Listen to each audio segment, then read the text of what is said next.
교회 프로젝트가 바뀌었습니다. 좀 깨끗해 보이시나요? 네, 많이 선명하게, 그리고 늘 단에 가려서 좀 위로 올려서 볼 수 있도록 좀 했습니다. 사도행전을 우리가 계속 살펴보면서 하나님께서 계획하신 교회, 성령께서 인도해 가시는 교회의 모습들을 이렇게 보고 있습니다. 지난주에 이제 2장을 통해서 초대교회 성도들이 어떻게 살아갔는지, 갓 구원받은 성도들을 어떻게 하나된 공동체로, 하나된 교회로 살아갈 수 있게 했는지, 첫 번째 그들이 힘썼던 네 가지. 첫 번째가 혹시 기억나십니까? 사도의 가르침을 받았다. 두 번째가 서로 교제했다. 세 번째가 떡을 뗐고, 네 번째가 기도하기에 힘썼다 했습니다. 그런 가운데 이런 방향을 사도들이 삶의 인도자, 삶의 방향을 잡았던 인도자들의 모습, 그들로부터 하나님의 함께 하심을 또한 성도들이 보았기 때문에 그들을 따를 수 있었음을 보았고, 그런 가운데서 10가지 정도의 초대교회 성도들의 삶의 모습을 통해서 우리 지금의 모습과 이렇게 비교를 또 해보게 되었습니다. 지난번 시간 때문에 다 말씀 못 드린 부분 좀 더 보강을 좀 하면, 그 삶의 목적이 같아지기 위해 힘써야 될 네 가지 중에 첫 번째가 뭐였죠? 가르침을 받았다라고 하는데요. 그 마틴 로이드 존스라는 분이 진정한 기독교에서 이러한 글을 썼습니다. 가르침에 대해서 여러분이 세상이 기대할 수 있는 것은 기독교의 가르침에 대한 배척밖에 없습니다. 이것은 새삼스러운 것이 아닙니다. 그러나 오늘날에 와서 새로운 것이 있다면 기독교의 가르침에 대한 반대가 세상에만 국한되지 않고 교회 자체의 가르침에서도 그 중심에까지 파고들었다는 사실입니다. 이게 우리를 굉장히 두렵게 하고 가슴 아프게 하는 현실입니다. 세상에서 예수 그리스도에 대해서 전하면 배척하는 것은 어쩌면 당연하죠. 그런데 더 안타까운 것은 교회 안에서도 예수님의 가르침에 대해서 별로 들으려고 하지 않는다라는 것입니다. 예수님의 가르침이, 성경의 가르침이 전달되어도 내 생각과 다르면, 또 내 삶의 방향과 다르면 뭐 그럴 수 있지 하고 내 스스로 배척해 나가는 일이 교회 안에서조차 일어나게 되고, 또 교회 안에서 하나님 말씀을 배우는 것에 대해서 별로 그렇게 반가워하지 않고, 또 어쩌면 지금 이 설교 시간 듣는 시간에도 우리 중에 누군지는 모르겠지만 스마트폰을 보고 있을 수 있고, 갑자기 떨리나요? 하나님 말씀이 증거된 이 시간에도 다른 곳에 내 마음이 빼앗겨 있고, 졸기로 작정하고 옆 사람과 이야기하고, 이런 교회 자체의 이 시간에서도 우리의 마음이 하나님의 가르침을 받으려고 하지 않는다라는 것이 이제 우리 안타까운 모습이다라고 이렇게 이야기를 합니다. 두 번째가 그들이 서로 교제했다라고 하는데, 그건 지난번에 살펴봤고, 세 번째가 떡을 떼고, 네 번째가 기도하기를 힘썼다라는 내용이었습니다. 중앙일보에 백송호라는 종교 전문 기자가 있습니다. 그분이 현문우답이라는 이런 책에서 이렇게 얘기합니다. 자기가 모든 종교를 이렇게 조사를 해봤더니 모든 종교에서의 공통점은 기도 내용이 모두 같다는 것이다. 모두가 자신이 잘 되게 해달라는 내용이다. 가만히 듣고 보면 자신의 욕망을 채워달라는 내용뿐이다 라고, 자기가 이 종교 전문 기자이기 때문에 각 그 스님이라든지 신부라든지 목사님들을 다 만나서, 다른 종교들도 다 만나서 얘기해 보면 결국 그들이 종교를 갖게 된 이유는 자기를 위해서, 자기의 소원을 이루기 위해서. 그래서 수능철만 되면 온갖 기도하는 곳에서 기도가 드려지죠. 그런데 기도의 내용이 다 똑같죠. 그렇죠? 그래서 이게 힘센 신이 서울대학교를 보내는 게 아닐 텐데도 우리의 기도 제목이 다 같아져 버렸다라는 거죠. 그래서 우리가 사도의 가르침을 받고 서로 교제하고 떡을 떼고 기도하기를 힘쓰는데, 하는 내용이 아니라, 한다라는 것 자체가 아니라 그 내용이 무엇으로 채워지고 있느냐, 또 그러한 것들이 이럴 때 내 마음의 반응은 어떠하냐라는 것들을 다시 한번 이렇게 생각해 보게 됩니다. 오늘 이 3장을 같이 보실 겁니다. 3장에는 사도행전에서 나오는 사도들로 행해진 첫 번째 기적이 나옵니다. 사도행전 2장에서 첫 번째 기적은 하나님에 의해서 나왔습니다. 성령의 세례가 임해가지고 그들이 방언을 세계 여러 지역의 말로 방언을 하는 이런 모습이 사도행전 2장에서 나온 사도행전의 첫 번째 기적이라면, 사도행전 3장은 사도들에 의해서 이루어진, 그리고 우리가 앞에서 보았던 사도행전 2장 43절에서 사도들로 말미암아 기사와 표적이 많이 나타났다고 하는데, 거기에 대한 아주 중요한 샘플 기적이 사도행전 3장에 나오고 있습니다. 사도행전은 3장 4장이 한 세트예요. 근데 시간상으로 오늘은 3장만 이렇게 살펴보게 되고, 3장과 4장 연결되어져 있는 하나의 큰 본문이 되겠습니다. 자, 기적을 하나님께서는 왜 베풀어 주실까요? 하나님께서는 왜 기적을 혹시 베푸실까요? 기적을 베푸시는 이유가 뭘까요? 하나님을 믿게 하기 위해서. 또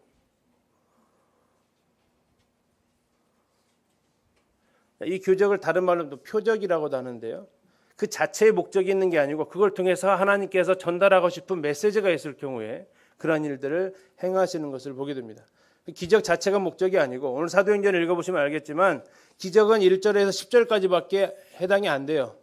그리고 그 중에서도 단 몇 절밖에 해당이 안 되고, 나머지는 그것으로 인해서 하나님께서 하시고 싶은 설교가 11절부터 26절까지에서, 아니 4장까지 그것이 이어지고 있다는 것입니다. 오늘 이 목표를 주 예수님을 주목하는 교회라고 제목을 지어봤습니다. 사도행전 3장을 떠올리게 되면 뭐가 제일 먼저 떠오르시나요? 안진뱅이가 일어났다라는 것이 우리가 가장 기억에 날 것입니다. 이게 지금 우리가 출발부터 조정을 좀 해야 된다라는 겁니다. 다시 말하면 왜 그러냐면, 하나님께서 원하시는 것은 그것에 집중하라는 것이 아니었어요. 오히려 그걸 통해서 하나님께서 하시고 싶은 말씀이 있었다는 건데, 우리는 기적에 집중을 해요. 이상한 일에, 놀라운 일에 집중을 해요. 하나님께서 그것을 하시는 일은 다른 목적을 가지고 계시는데, 예를 들어서 여기에 10년 이상씩 약을 드셨던 분들이 갑자기 병이 나았다. 또는 우리가 기도하겠지만 지금 귀신 들린 분이 갑자기 귀신이 나갔다. 그럼 어떻게 우리 성도님들 반응하실까요? 굉장히 놀라울 겁니다. 그리고 또요, 와, 그 다음에요, 아마도 이러지 않을 거예요. 누구야? 그 일을 한 사람이 누구야? 누가 귀신 쫓아냈대? 또 누가 그 병을 고쳐줬대? 하지 않겠습니까? 우리의 관심이 사도행전 3장을 읽어갈 때 이 바로 안진병이었던 이 사람에게 집중하게 되면 우리는 굉장히 중요한 것을 놓쳐버리게 되는 거죠. 하나님께서 기적을 우리에게 보여주신 이유는 그 기적에 집중하라고 주신 것이 아니기 때문에 그렇습니다. 오늘 사도행전 3장에 나오는 배경을 잠시 가상도를 통해서 좀 보겠습니다. 이게 예루살렘 성전 가상도입니다. 여기에 지금 예루살렘 성전이 이렇게 있고, 이쪽이 동쪽입니다. 이 동쪽. 그러니까 이쪽이 무슨 쪽이죠? 그러면 동서남북이 되겠죠. 이쪽이 남쪽이고요. 자, 오늘 있었던 것이 어디에서 있었던 일이냐면 여기 있는 미문이라는 곳에서 있었던 일입니다. 잘 보시면 아시겠지만 이 성전에 들어가기 위해서는 반드시 거쳐서 들어가야 될 문이 바로 이 미문입니다. 미문의 미자가 무슨 미자일까요? 무슨 미자일까요? 자, 이 미문의 미자는 아름다울 미자입니다. 아름다운 문, 아름다운 문이에요. 얼만큼 아름다웠는지 그 문 이름이 아름다운 문입니다. 자, 그리고 또 하나 11절부터 나오는 또 하나의 장소가 어디냐면 바로 이 솔로몬의 행각이라는 장소가 나옵니다. 바로 미문 맞은편에 이렇게 위치하고 있어요. 이 두 장소에서 일어난 일이 오늘 사도행전 3장의 배경이 되겠습니다. 자, 이것을 그림을 좀 머릿속에 좀 넣어두시고 오늘 사도행전 3장을 같이 이렇게 보겠습니다. 사도행 3장은 26절까지 되어져 있는데 크게 세 부분으로 나눌 수 있습니다. 먼저 첫 번째 부분, 사도들에 의해서 안진뱅이가 일어나는 일에 대해서 우리가 보게 되고, 두 번째, 안진뱅이가 어떻게 일어날 수 있었는지에 대해서 베드로가 설교하고, 세 번째, 이 사건을 통해서 우리들이 주목해야 될 것이 무엇인지를 보여주고 있습니다. 1절에 보시면 제9시 기도 시간에 베드로와 요한이 성전에 올라갔다고 얘기하는데, 9시 기도 시간이면 오후 3시를 말하고 있습니다. 유대인들은 하루에 3번 이렇게 기도하는 습관이 있었습니다. 오전 9시, 낮 12시, 오후 3시. 베드로 요한은 오후 3시에 기도 시간에 그들은 기도하러 올라갔는데, 우리 성도님들은 언제 기도하시나요? 내가 하루 중에 기도하는 시간. 밥 먹을 때라고는 하지 않으실 거고 언제 기도하십니까? 우리에게도 정해놓고 기도하는 시간이 있으셔야겠죠. 그들이 성전에 올라갔는데 거기서 뭘 봤냐면 나면서 못 걷게 된 사람을 보았습니다. 근데 그 사람은 어떤 사람이었냐면 사람들이 메고 왔어요. 못 걸으니까 들것 같은 데다가 메고 왔겠죠. 사람들이 거기에다가 이 안진뱅이를 둔 이유는 성전에 들어가는 사람들에게 구걸하기 위해서 날마다 미문이라는 성전문에 두었던 사람이었다고 얘기합니다. 아까 미문 보셨지만 성전에 들어가려면 반드시 거쳐야 되는 문이 무슨 문이에요? 미문이었어요. 그러니까 모든 사람들은 이 사람을, 성전에 들어가려고 했던 사람은 이 사람을 알았다는 얘기입니다. 그럼 이 사람 예수님 만났을까? 본 적 있을까요? 없을까요? 본 적 있을까요? 없을까요? 있겠죠. 왜 그러냐면 이 사람이 나이가 약 40살 정도 됩니다. 40살 정도 됐기 때문에 이 사람은 저는 예수님도 본 적이 있어요. 그럼 사도들도 이들은 사도들과 이들 마주친 적이 있을까요? 없을까요? 당연히 있었겠죠. 그런데도 그들은, 이 안진뱅이는 그때는 고침을 받지 못했죠. 그럼 오늘 이 순간에 고침을 받게 됩니다. 그래 교회에 나오시는데 때로는 6개월, 1년 되신 분들이 계세요. 근데 실망하지 마십시오. 어느 순간에 만나게 됩니다. 이 사람은 40년간 성전에 앉아 있었지만, 예수님이 공생애 하실 때도 성전 미문에 앉아 있었지만, 그때까지도 예수님께로부터 고침 못 받았지만 지금 이 순간에 고침을 받게 됩니다. 우리가 포기하지 않아야 되고 실망하지 마십시오. 어느 순간에 주님께서 우리를 보라 하실 때가 있습니다. 그때 믿음의 눈으로 보시면 이 사람처럼 일어날 수 있습니다. 자, 그 사람이 성전 미문에 앉아 있었던 이유는 사람들에게 구걸하기 위했다라고 얘기하고 있습니다. 자, 한번 상상을 한번 해보십시오. 아름다운 문이 있습니다. 자, 높이가 얼마 된다고요? 23m예요. 높이가 23m고 뭘로 만들었냐면 금과 은을 섞은 청동으로 만들었어요. 그러니까 그 문의 유용이 굉장한 겁니다. 23m짜리면 얼마나인지 아세요? 우리 예배당 지금 형제 자매들 몇 미터쯤 올라와 계신지 아세요? 이 높이가 몇 미터나 돼요? 약 한 층당 3m 계산하면 지금 9m 정도 올라와 계신 거예요. 그런데 문의 높이 23m라고요. 그러면요. 몇 층이에요? 8층, 아니 9층 바닥에 있어야 돼요. 8층 옥상에 있어야 돼요. 한번 생각해 보시죠. 얼마나 문의 유용이 컸을지. 근데 그 아름답고 휘황찬란한 화려한 문 앞에 지금 누가 앉아 있습니까? 안진뱅이. 이 사람이 나이는 40여 살이 되었다고 사장이 얘기하고 있어요. 그리고 계속해서 거기서 뭐 하고 있어요? 구걸하고 있어요. 구걸하고 있는 그 사람이 옷차림은 어땠을까요? 예, 동정심을 이끌어낼 수 있는 옷차림이었겠죠. 그럼 그 문과 얼마나 대조가 될까요? 또 하나 한번 생각해 보십시오. 그 안에 있었던, 성전 안에 있었던 사람들, 제사장들, 그 사람들은 경제적으로 어땠을 것 같으세요? 그들은 경제적인 지위가 굉장히 높았습니다. 그럼에도 불구하고 성전 안은 굉장히 화려하고 굉장히 부유한데 성전 문 밖은 처참하고 불쌍하고, 그 화려한 문 앞에 앉아있는 남루한 걷지 못하는 40여 세에 드는 그 거린, 그 모습이 바로 오늘날 살아가는 주인들의 또한 모습이기도 하고, 어쩌면 이것이 또 과거의 우리의 모습일 수도 있습니다. 자, 그 가운데서 그들은 이제 안진뱅이를 보게 되는데요. 자, 그가 베드로 요한이 성전에 들어가려 하면 보았습니다. 누가 봤다고요? 베드로 요한이 봤습니까? 그 안진뱅이가 봤습니까? 안진뱅이가 봤어요. 안진뱅이가 베드로 요한 성전에 들어가려함을 봤어요. 자, 국어를 40여 년 뭐 이렇게 어렸을 때 안 했다고 해도 30년 하면 누구를 보면 도와줄 줄 알죠. 저 사람은 도와주게 생겼다. 저건 그냥 지나칠 거야. 흔히 말하는 관상이 딱 봅니다. 근데 베드로 요한이 지나가는데 그가 봤어요. 안진뱅이가. 베드로 요한을 딱 보니까 저 사람은 어떤 사람 같아요? 뭔가 도와줄 사람 같아요. 그래가지고 이제 구걸을 하는 거죠. 한번 상상해 보십시오. 내가 안진뱅이가 됐다고 어떻게 구걸을 하고 있을지, 어떠한 자세로 구걸을 하고 있을지 한번 생각을 한번 하시면 좋겠습니다.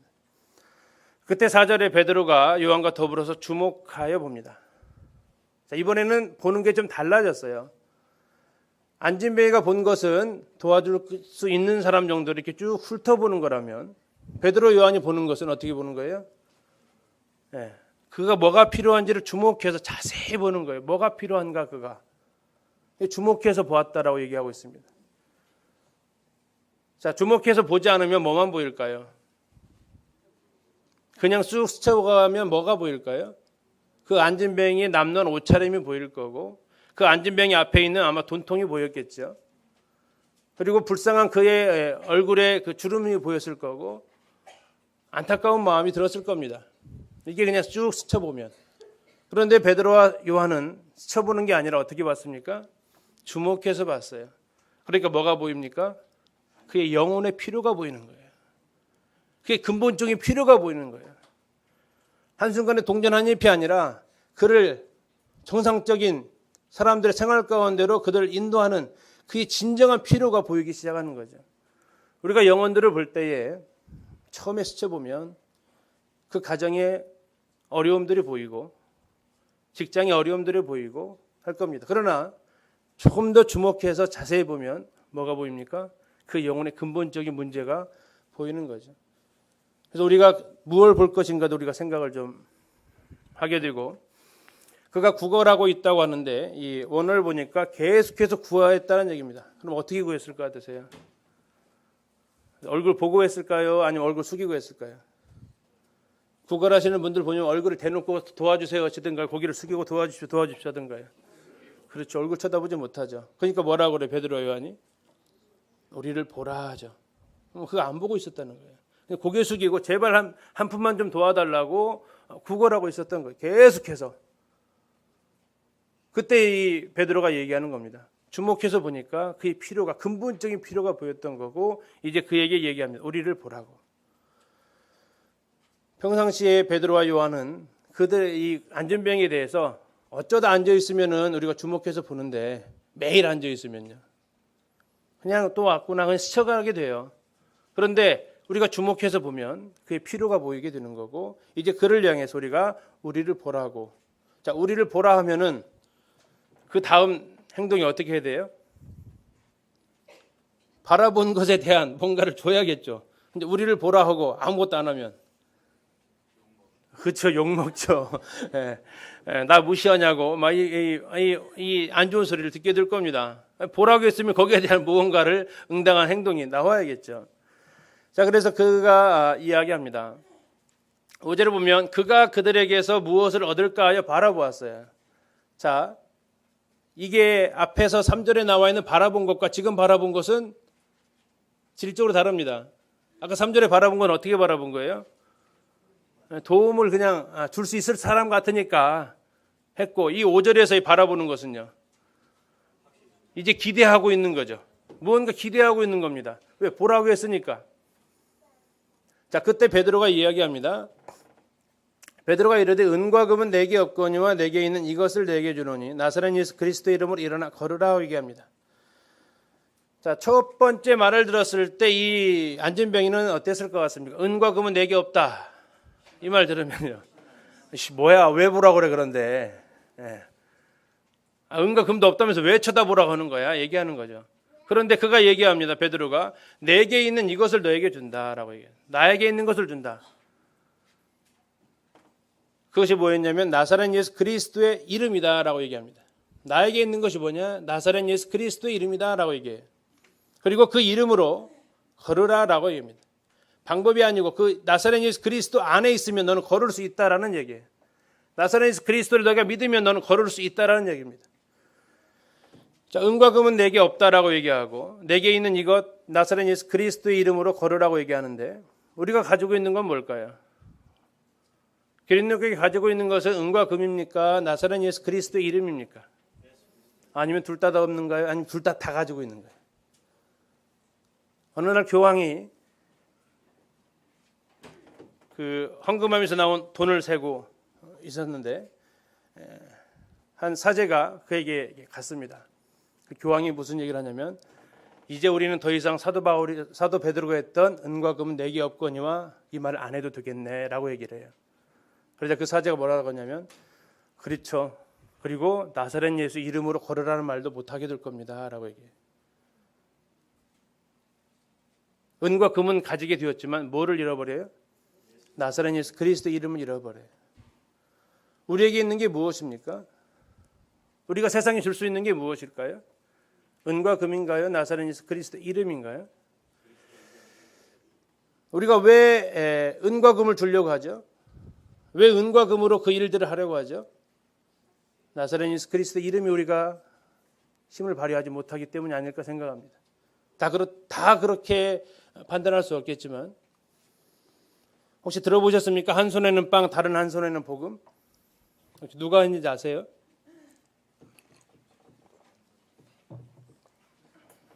누가 했을까요? 12월 달에 보세요, 여러분들 이분들을. 거리에서. 구세군이 했습니다.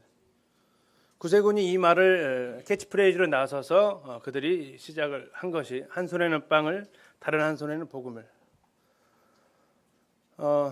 사실 이 말씀을 드려야 될지 안 드려야 될지 굉장히 마음이 고통스러운 부분이 있었습니다.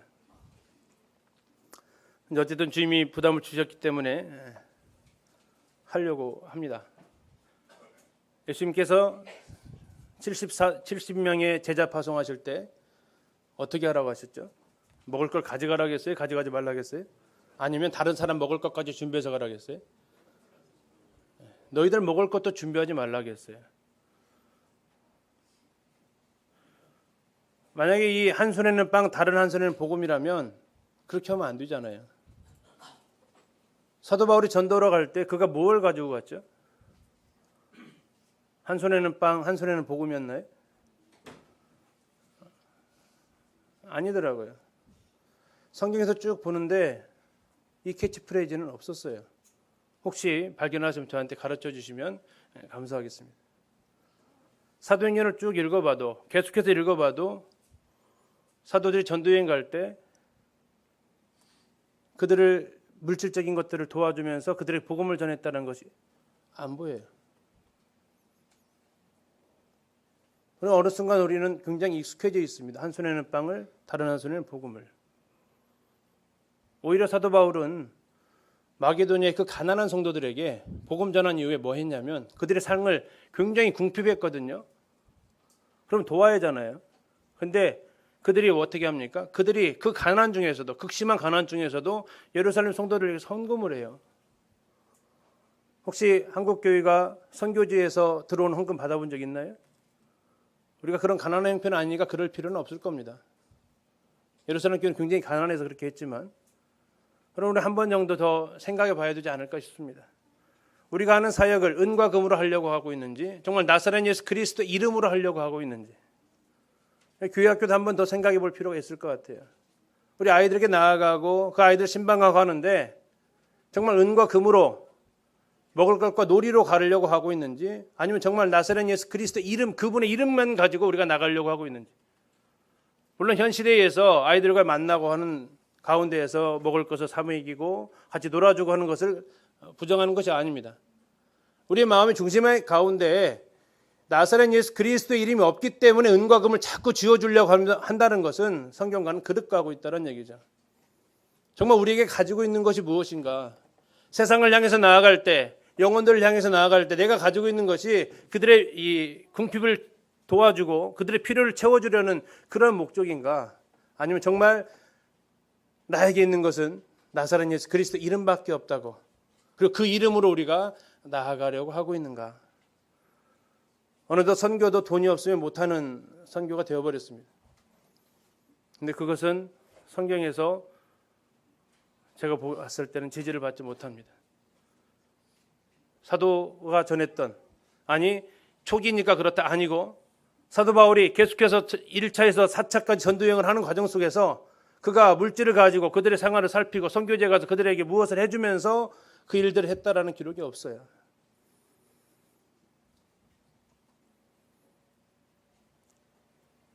대신 이것은 있어요. 그들과 같이 생활했다는 것은, 그들이 살던 집에서 같이 살고, 그들이 살던 집의 형태에서 같이 살고, 그들이 먹는 걸 같이 먹으면서 그렇게 했다라는 기록은 있습니다. 아무튼 우리에게 있는 것, 더 나아가서 기린노교회가 이 일을 어떻게 감당해 갈 것인가에 대해서 우리가 생각을 해봐야 될 부분이죠. 우리가 하는 이 사역들이 정말 나사렛 예수 그리스도의 이름으로 나아가고 있는지, 아니면 은과 금으로 이러한 일들을 해나가려고 하고 있는지. 나사렛 예수 그리스도의 이름은 수단이 아닙니다. 이것은 언제나 목적이었습니다.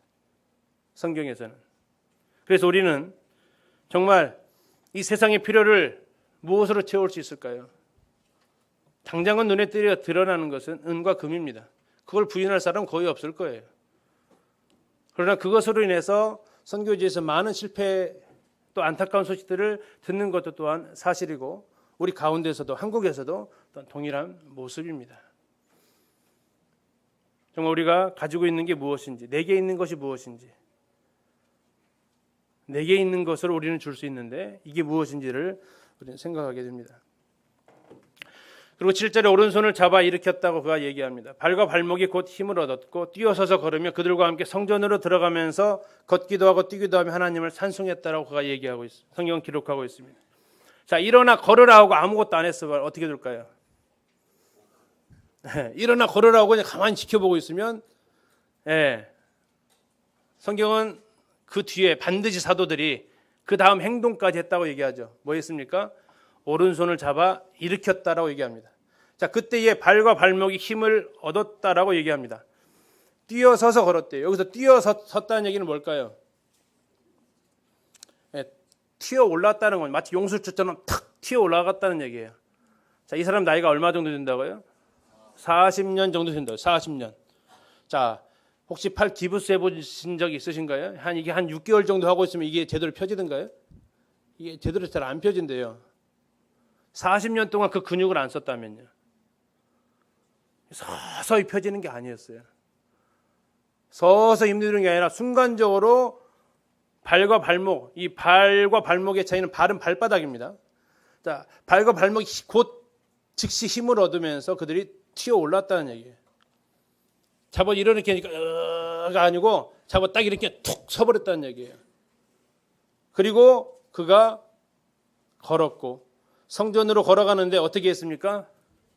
걷기도 하고 뛰기도 하고. 한번 생각해보세요. 내가 한번 40년 동안 안진병이었는데 걸어지네?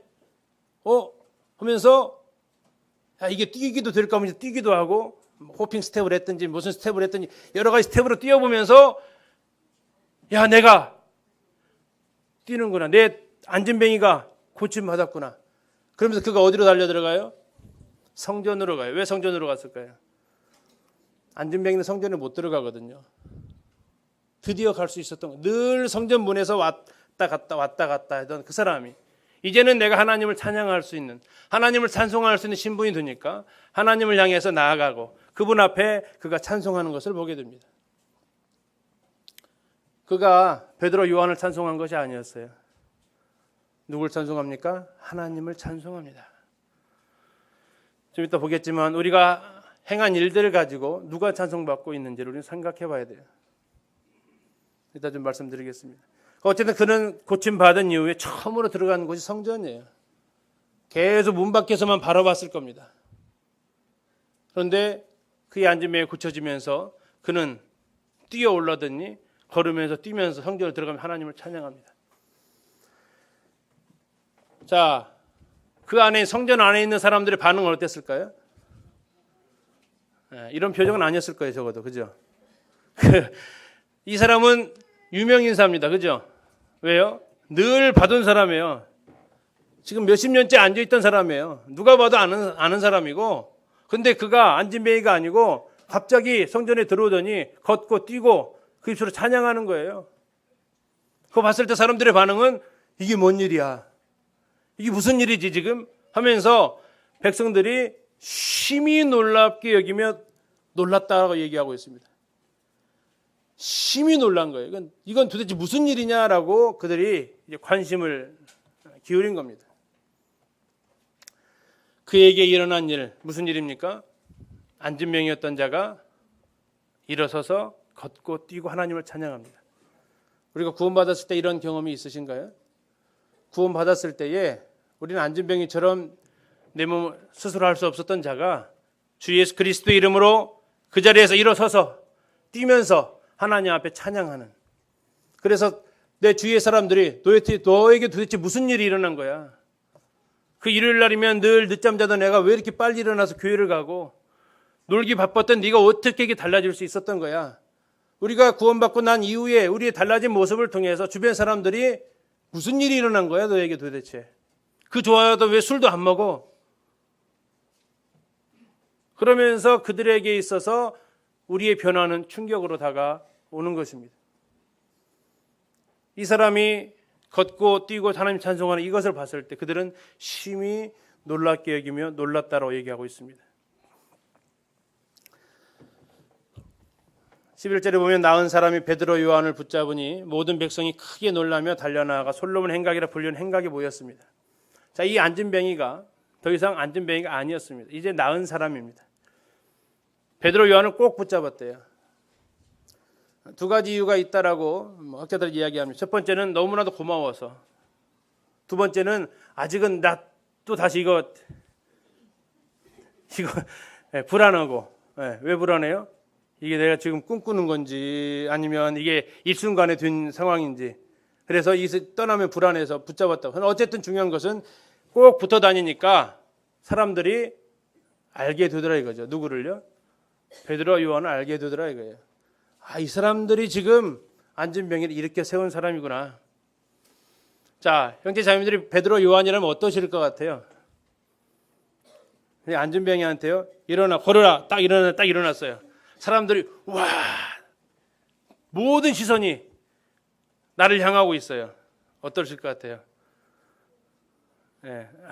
이거 내가 또 하면서 어깨에 힘 좀 들어가고, 오늘 또 하나 했네 하면서 하지 않을까요?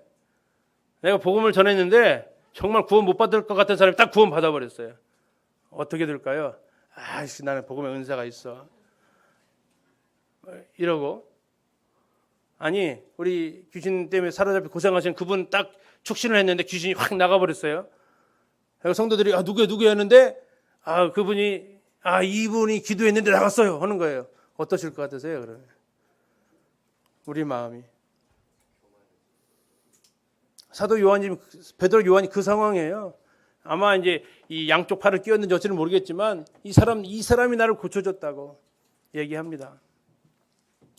그때 베드로가 한 말을 우리는 기억합니다. 베드로가 이것을 보고 백성이 이르되 이스라엘 사람들아 이 일을 왜 놀랍게 여기느냐? 우리 개인의 권능과 경건으로 이 사람을 걷게 한 것처럼 왜 우리를 주목하느냐? 두 가지 물음표를 던집니다. 첫 번째 물음표는 이 일을 왜 놀랍게 여기느냐? 자, 이 일을 왜 놀랍게 여기느냐라는 이 말은 뭐예요? 놀라운 일이 아니다라는 얘기예요. 이건 놀라운 일이 아니야. 왜 놀라운 일이 아니냐? 야, 나사렛 예수 그분이 살아계실 때 얼마나 많은 놀라운 기적들을 베풀었는데 그분의 이름으로, 동일한 이름으로 안진병이 일어난 거, 이게 왜 놀라워? 그분이 살아계실 때 죽은 자도 살리셨는데 이게 놀라워? 그렇지 않다라는 얘기예요. 이보다 더 놀라운 일들 우리는 보아왔지 않느냐라는 얘기죠. 또 하나는 앞으로 설교할 내용 가운데 너희들은 이보다 더 놀라운 일을 지금 하고 있어, 이거예요. 무슨 일일까요? 너희들은 지금 이 사람보다 이 일보다 더 놀라운 일을 하고 있어. 했어. 뭘까요? 너희는 그분을 죽였어. 너희는 그분을 죽였어. 이 사람은 나사렛 예수 그리스도의 이름으로 일어나 걸었는데 그 이름으로 걸었는데 너희는 그 이름을 죽여버렸어. 이게 더 놀라운 일이야. 너희들은 정말 놀라운 일을 하고 있는 거야. 이 말씀을 보는데 또 하나 우리는 생각해 볼 것이 우리가 불평하고 있을 수 있다라는 것이었습니다. 이 일을 왜 놀랍게 여기느냐라고 하는데 우리 마음 가운데 혹시 왜 내가 한 일을 아무도 놀랍게 여기지 않아주지? 그런 마음 혹시 없으신가요? 내가 이렇게 청소해놨는데 왜 아무도 안 알아주지? 내가 이렇게 맛있게 식사 준비했는데 왜 아무도 안 알아주지? 내가 이렇게 봉사했는데, 내가 이렇게 전도했는데, 내가 이렇게 신방했는데 왜 이 일을 놀랍게 여기지 않지? 왜 아무도 여기에 대해서 눈치도 못 채지? 혹시 우리 마음 가운데 불평이 없기를. 오히려 놀랍게 여기는 것에 대해서 아니에요. 전혀 놀라운 일이 아닙니다. 이것은 하나님께서 나에게 행하신 것을 생각하면 이건 전혀 놀라운 일이 아니에요. 말할 수 있기를 기도합니다. 두 번째 그가 했던 것은 왜 우리를 주목하느냐 했어요. 오늘 주제 말씀이 주 예수님을 주목하는 교회입니다. 그런데 오늘날 안타까운 것은 그 주 예수님이 주목해야 할 그 자리에 누가 앉아 있나요? 누가 앉아 있어요? 모든 사람의 주목을 끌어야 할 그 자리에 누가 앉아 있냐고요? 내가 앉아 있어요. 내가. 사도 베드로는 얘기합니다. 우리 개인의 권능과 경건으로 이 사람을 걷게 한 것처럼 왜 우리를 주목하느냐. 근데 우리는 주목 받고 싶어요? 받기 싫어요? 받고 싶죠. 베드로는 주목 받고 싶어요? 받기 싫어요? 베드로는 자기 자신을 주목시키지 않아요. 누구를 주목시킵니까? 예수 그리스도를 주목시켜요. 어느 청년이 이런 얘기 하더라고요. 요즘 방망이점 설교를 들으면서 이런 얘기를 하더라고요. 내가 어떤 일을 했는데 이것이 주님께로부터 온 건지 아닌지를 어떻게 알 수 있습니까? 그 형제가 이렇게 얘기했어요. 그 일을 했는데 사람들이 알아주는데 알아주지 않는 것에 대해서 내 마음에 섭섭함이 있으면 주님께로부터 온 거 아니다. 내가 이것을 했는데 다른 사람들이 나를 안 알아주는데 내가 마음에 전혀 불편함이 없으면 이거 주님께로부터 온 거다. 요한복음 7장에서 나에게 보내심을 받은 사람은 나의 영광을 구한다. 그러나 자기 스스로 온 자는 자기의 영광을 구한다라고 얘기합니다. 형제자매님들 많은 봉사와 섬김과 전도와 여러 가지 많은 것들을 하고 계십니다. 그런데 그것이 나를 주목하게 하기 위한 수단이라면 그 일을 내려놓으셔야 합니다. 굉장히 위험한 자리에 앉아 계신 거예요. 개인적으로 굉장히 두려웠습니다. 사람들의 주목을 끄는 것은 굉장히 위험한 일입니다. 사람들의 이목이 나에게 집중되는 것은 굉장히 무서운 것입니다. 영광스러운 것이 아니에요. 교회 안에서. 교회 안에서 오로지 모든 시선이 집중되어야 될 것은 예수 그리스도 그분의 이름, 그분밖에 안 계십니다. 내가 그 자리를 차지한다는 것은 하와가 선악과를 따먹은 것과 동일한 것입니다. 베드로는 얘기합니다. 왜 우리를 주목하느냐? 성령이 임하시기 전에 그는 이런 말을 할 사람이 아니에요. 성령이 임하시기 전에 제자들의 목적은 뭐였습니까? 누가 크냐 했어요. 누가 크냐. 그렇다면 이 순간은 자기를 굉장히 돋보이게 할 수 있는 기회죠. 그러면 말이 이렇게 바뀌었어야 돼요. 왜 우리를 주목하느냐가 묻는 게 아니고 우리를 주목해 봐라 이거예요. 그래서 성령이 그에게 임하셨을 때에 그의 말은 바뀌어 버렸어요. 나를 주목하지 마라. 나를 주목하지 마라. 그럼 누구를 주목하라는 얘기예요? 나사렛 예수 그리스도 이름을 주목하고 나사렛 예수를 주목하라. 우리가 주목할 대상은 그 어떤 사람도 주목의 대상이 되어서는 안 되는 것입니다. 교회 안에서 아무리 탁월한 은사를 가지고 있고 아무리 탁월한 섬김을 하더라도 그가 주목되는 그 순간 그것은 굉장한 고통 가운데로 교회가 들어가게 됩니다. 오로지 교회는 우리 주 예수 그리스도 그분께만 집중되어져야 되고 주목되어져야 합니다. 우리의 모든 효과적인 사역은 자기 부인과 더불어 시작합니다. 내가 아니다라는 얘기예요. 사도 바울이 고백했던 처럼 나의 나된 것은 하나님의 은혜다라고 얘기합니다. 주목받고 싶으십니까? 우리 청년들 SNS 왜 해요? 왜 해요? 주목받고 싶잖아요. 그죠? 왜 해요? 나를 알리고 싶으니까. 여러분 마음에 예수 그리스도를 알리고 싶은 마음이 있어야 돼요. 사람들이 나에게 주목하는 게 아니라 내 SNS를 보면서 예수 그리스도를 주목할 수 있게 하셔야 되는 거예요. 내가 어디 갔다 오고 무얼 먹고 이것에 주목시키는 게 아니라 야, 너 좋았겠다. 너 행복하겠다. 이것에 주목하는 게 아니라 너의 SNS를 보면 왜 다 예수님 이야기밖에 없어? 팔로워가 딱딱딱 떨어져 나가더라도 친구 추천을 다 끊더라도 친구 모으려고 그럼 올리지 말고 오로지 예수 그리스도를 통해서 나타나기를 원하므로 우리가 하는 말이나 삶에서 내가 주목받아야 되지 아니하고 오직 주님만이 주목받는 기린노 교회에서 그 어떤 사람의 영광도 다 가려지고 오직 주님의 영광만이 드러나기를. 왜 우리 자매님들이 너울 속에 계세요? 우리 형제님들은 자매님들의 너울을 보면서 무슨 생각 드세요? 내 영광은 저렇게 가려져야 된다는 얘기예요. 내 영광은 저렇게 가려져야 된다는 얘기예요. 우리 자매님들은 너울을 써서 형제님들한테 침묵의 설교를 하고 계시는 거예요. 예쁘라고 쓰는 게 아니잖아요. 우리는 자매님들의 너울을 보면서 내 영광은 가려져야 되고 내 영광은 덮여져야 되고 오직 그리스도만이. 그래서 우리 형제님들이 머리를 쓰지 않는 거잖아요. 그리스도가 드러나게 하기 위해서. 그리스도가 주목받게 하기 위해서. 세상의 자랑, 세상의 소망 다 버렸잖아요. 그런데 문제가 뭐냐면 세상의 소망, 세상의 자랑 다 버렸는데 그 자랑을 어차피 버렸는데 교회 안에서 그 자랑을 삼으려고 하고 교회 안에서 그 영광을 삼으려고 해요. 아, 정말 하나님을 위해서 살아가는 그 모습으로 하나님을 사랑하는 그 모습으로 섬기는 게 아니라 교회 안에서 내가 인정받기를 원하고 교회 안에서 내가 높임받기 원하고 교회 안에서 사람들로부터 박수받기 원하는 그 마음은 더 악한 것입니다. 이게 왜 악합니까? 우리가 복음 전할 때 흔히 말하는 하나님 되려는 거예요. 예배받고 싶은 거예요.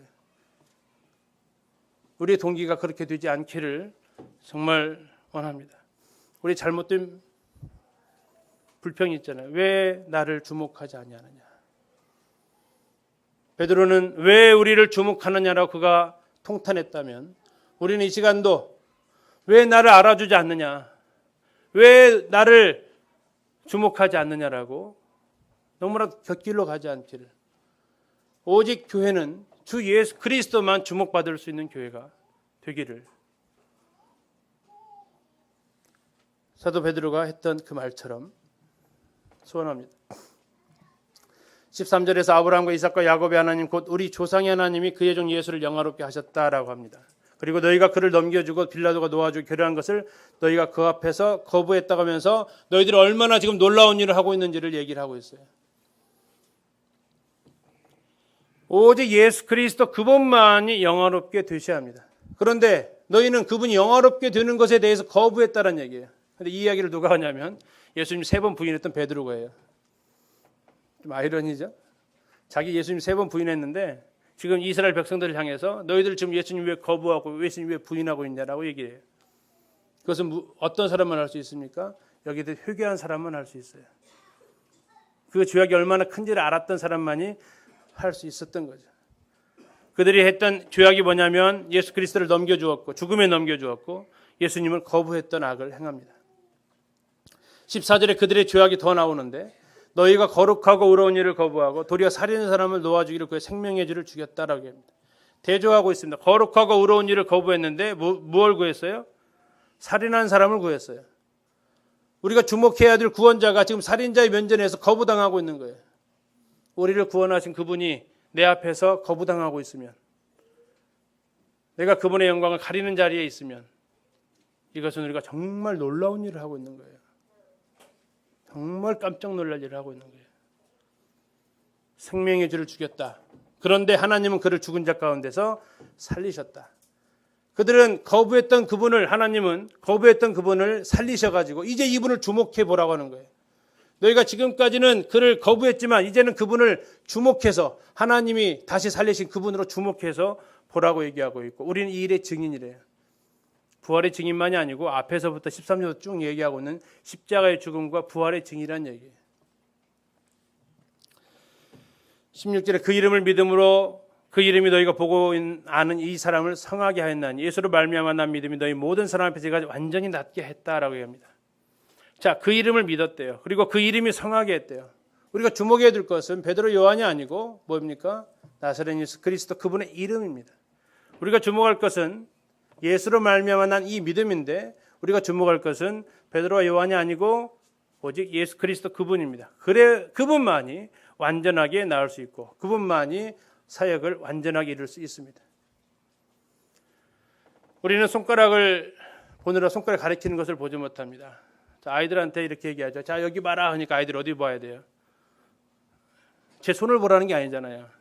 손가락 가리키는 방향을 보라는 거죠. 하나님께서 기적을 일으켜요. 기적을 딱 일으키는데 뭘 보고 있어 사람들은요? 기적만 바라보는 거예요. 하나님 뭘 보라는 거예요? 기적을 통해서 너에게 할 말이 있다라는 거예요. 우리가 사역을 하면서 기도응답에 관심이 있다 보면 기도응답 하신 분이 누구신지에 대해서 잊어버려요. 우리가 사역하는 데 열중하다 보면 그 사역을 완전케 하신 그분이 누구신지에 대해서 우리가 놓쳐버려요. 우리가 주목해야 될 그 이름 예수 그리스도.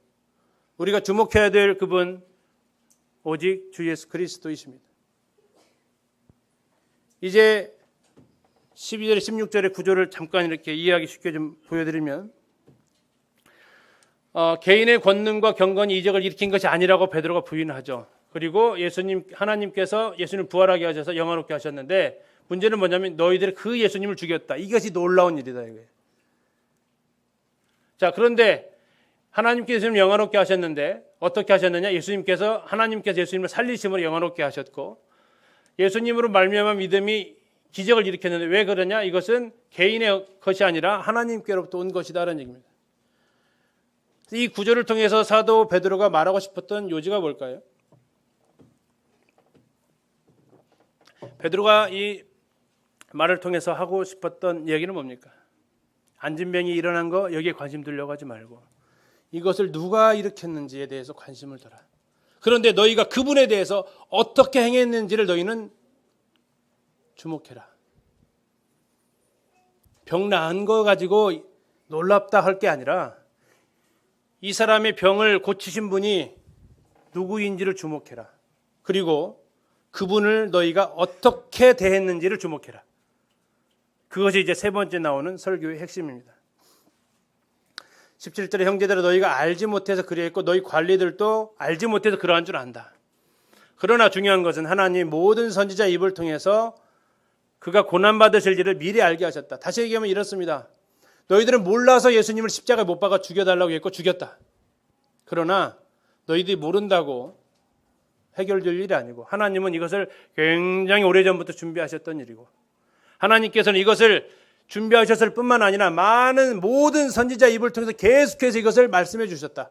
그런데도 너희들은 몰랐다.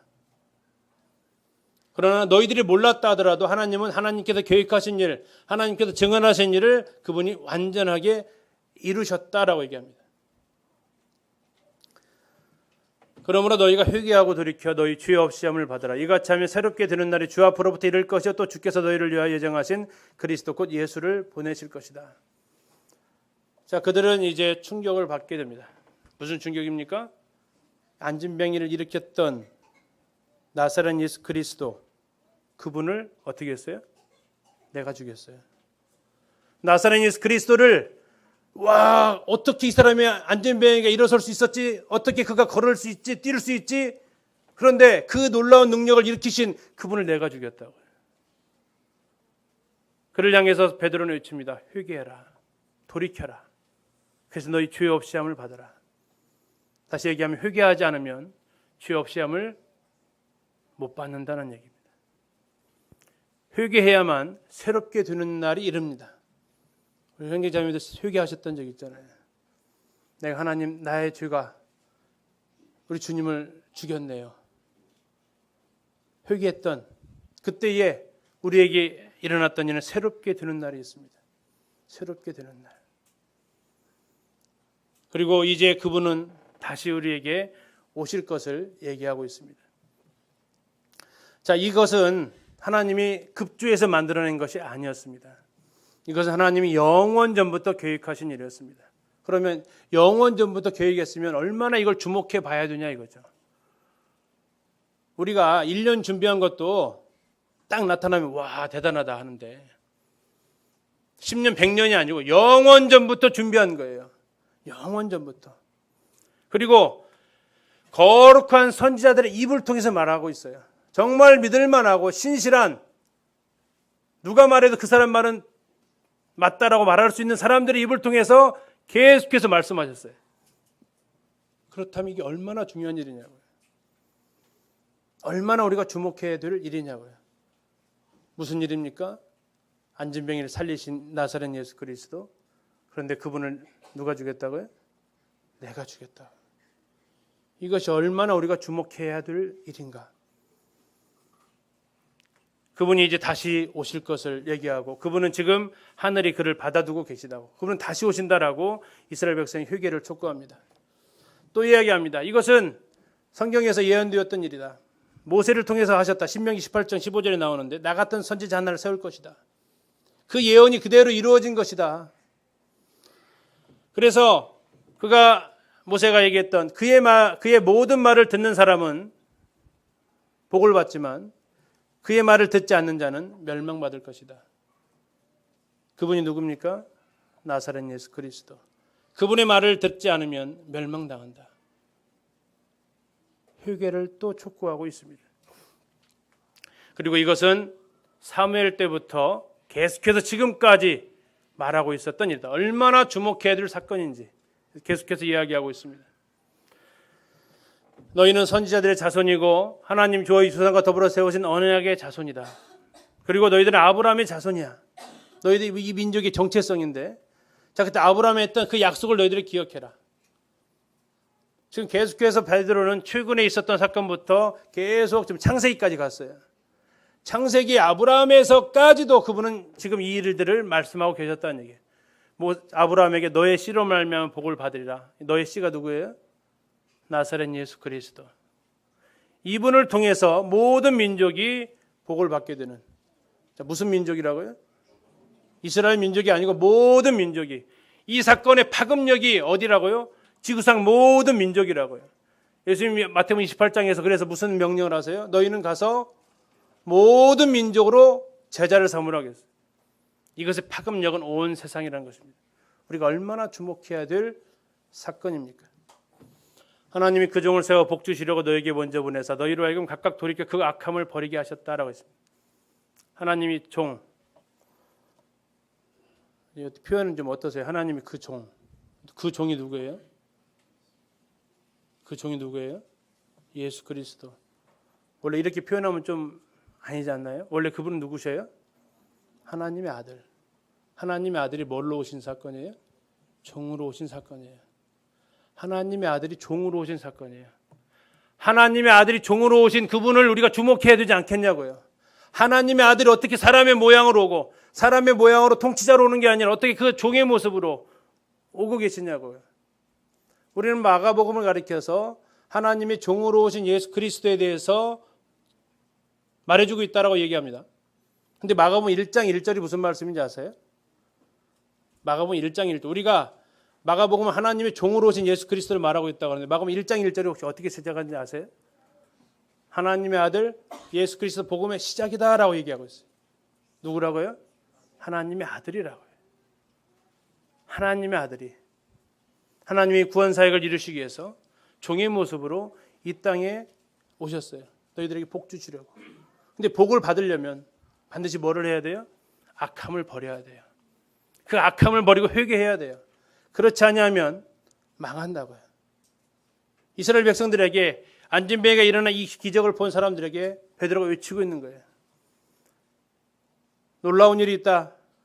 안진뱅이가 일어난 게 놀라운 일이 아니고 이 안진뱅이를 일으킨 그 능력의 그분을 너희들이 죽인 것이 놀라운 일이고, 우리를 주목한다고? 우리를 주목할 게 아니야. 뭘 주목해야 되냐면 너희가 죽인 그분이 하나님의 아들이셨고 그분이 나타나신 것은 영원전부터 계획되신 분이시고 모든 선지자들의 입을 통해서 말씀해 오셨던 분이시고 너희들의 조상이라고 믿고 있는 아브라함이 약속의 말씀을 받고 오셨던 그분이야. 그런데 너희가 그분을 죽였던 사실에 주목하고 너희가 죽였던 그분이 하나님의 아들이심을 주목해야 된다. 우리가 주목해야 될 그 이름 예수 그리스도이십니다. 우리가 주목해야 될 그분 하나님의 아들 예수 그리스도이십니다. 우리가 주목해야 될 그 사건 내가 그분을 죽였다라는 것입니다. 하나님의 아들인 줄을 모르고 내가 그분을 지금까지 배척하면서 살아왔다는 것입니다. 아니 하나님의 아들인 줄 알고 그분을 예수 그리스도 나의 주인으로 모셨음에도 불구하고 여전히 그분에 대해서 주목이 아니라 나를 주목하게 하려고 살아왔던 것이 우리가 주목해야 할 사건이라는 것입니다. 정리하겠습니다. 사도행 3장을 통해서 하나님 말씀하십니다. 너희들이 주목해야 할 사건은 안진뱅이가 아니야. 베드로 요한도 아니고 안진뱅이 일어난 사건도 아니고 아니 그걸 통해서 내가 말해주고 싶은 것이 있는데 너희들이 주목할 그분의 오로지 이름은 예수 그리스도이시다. 그분만이 인간의 근본적인 문제를 해결할 수 있는 이름이고 너희들이 믿고 의지하고 나아갈 유일한 이름 나사렛 예수 그리스도이시다. 그리고 너희가 이가 주목해야 될 뿐이 있는데 놀랍게 여기지 말고 이걸 주목해라. 어찌하여 우리를 주목하느냐. 너희가 주목할 분은 예수 그리스도이신데 나사렛 예수 그리스도이신데 그분의 원래는 누구시라고요? 하나님의 아들이시라고요. 하나님의 아들 예수 그리스도 그분을 내가 죽였다라는 것을 주목하라고요. 그리고 우리는 그분의 영광의 자리에 절대 앉지 마십시오. 교회 안에서 영광 받으려고 교회 안에서 내가 인정받으려고 하려는 모든 시도를 우리는 그분의 이름 앞에 그분 앞에 내려놓아야 합니다. 그리고 우리가 주목해야 될 사건이 있는데 내가 그분을 죽였다라는 우리의 죄악됨입니다. 하나님의 영원한 계획과 관계없이 내 생각대로 해 살아왔다. 이것들이 하나님 앞에 커다란 죄악임을 우리가 기억합니다. 그럼에도 불구하고 영원전부터 생각하셨던 그 놀라운 일들을 선지자들을 통해서 계속해서 말씀해 오셨던 그 일들을 우리의 상태와 관계없이 온전히 이루신 그분의 사역에 우리가 집중하고 그리고 이제 그분이 장차 왕으로 다시 오실 것을 우리가 바라보면서 우리의 모든 시선은 시선 고정, 오직 예수 그리스도께 시선을 고정하고 사람이 높아지는 교회가 아니라 사람이 한 일이 유명해지는 교회가 아니라 오직 예수 그리스도 그분만이 높아지고 오직 그분이 하신 이 구속의 사역과 그분이 베푸신 그 사랑만이 사람들의 관심을 끄는 교회로 나아가게 되는 것이 우리가 이 시간 사도행 3장을 바라보면서 취해야 될 모습입니다. 그래서 기능력교회가 오직 예수 그리스도 그분께 주목하고 나아갈 수 있기를 소원합니다. 감사합니다.